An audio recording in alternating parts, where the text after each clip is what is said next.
తల్లి, నా రమ్మిని ఎలాగైతేనే బతికించావు.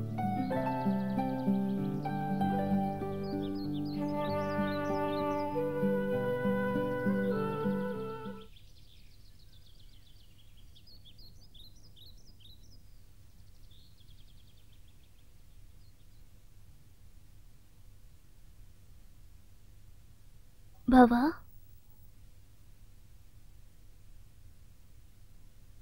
సీత, పాపకి జబ్బు తగ్గిందా? ఇంటికి తీసుకెళ్లారా? తీసుకెళ్లారు. ఇదేనా రావడం? అవును. ఇంకేంటి విశేషాలు? నా మీద కోపం వచ్చేసావు కదా, ఆ కోపాన్ని పోగొట్టి ఇంటికెళ్దామనుకున్నాను. కోపమా? నాకెవ్వరి మీద కోపం లేదు. చిన్నప్పటి నుంచి నేను నిన్ను చూస్తున్నాను కదా, కోపం వచ్చినప్పుడు అలగటం, ప్రేమ వచ్చినప్పుడు దగ్గరవ్వటం, అవన్నీ నాకు తెలుసు బావా. ప్రయాణం చేసి అలసిపోయి ఉంటావు. ఒక కప్పు టీ తాగుదు. సత్యభామా, సత్యభామా,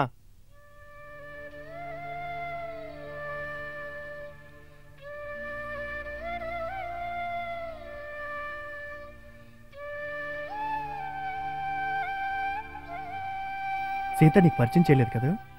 సత్య నా భార్య. పోయిన వారమే మా పెళ్లి జరిగింది. తనే సీత, నేను పెళ్లి చేసుకోవాల్సిన నా మరదలు. మిగిలిన విషయాలన్నీ నీకు చెప్పానుగా. నీ సొంత విషయాలు పట్టించుకోవడానికే నీకు టైం లేదు. నువ్వు చిన్నదానివే, పెళ్ళికి ఇంకా టైం ఉంది. నాకు ఏజ్ బారైంది. నేను ఇంకా ఎదురు చూస్తే నాకు పెళ్ళిని ఎవరిస్తారు? సత్య, సీతకి టీ తీసుకురా. నాకేం వద్దు. తప్పు నాది ఉండొచ్చు, నీది ఉండొచ్చు. నీకు కరెక్ట్ అనిపించింది నాకు తప్పు అనిపించచ్చు. నువ్వే అంటూ ఉంటావుగా, పశువులతో సావాసం చేసి నాలో మానవత్వం లేకుండా పోయిందని. ఒకవేళ అదే నిజమైందేమో. నాకింత అన్యాయం చేయలే బాబా.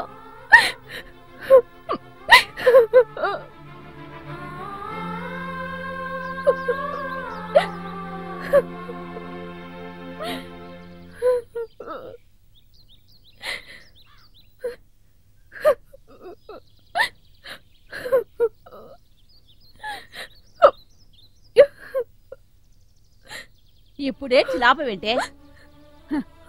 యజమాని కూతురికి జబ్బు చేస్తే వెళ్ళిందట. గౌతమ్ కంటే ముఖ్యం అంటే నీకు ఆ పిల్ల?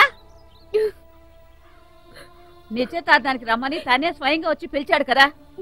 నువ్వు వాడితో పాటే వచ్చుంటే బాగుండేది కదా. ఆ పిల్ల అంటే నీకెందుకు అంత ఇది? నువ్వేమైనా కనిపించావా? గౌతమ్ నీకు వరుసకు బావైనంత మాత్రాన నువ్వు ఆడమన్నట్టల్లా గంగిరెద్దులా తల ఆడిస్తాడనుకున్నావా? ఊళ్ళో వాళ్ల ముందు తల దించుకోకూడదని అదే ముహూర్తానికి వాడు పెళ్లి చేసుకున్నాడు. నువ్వు అనుభవించవే, అనుభవించు.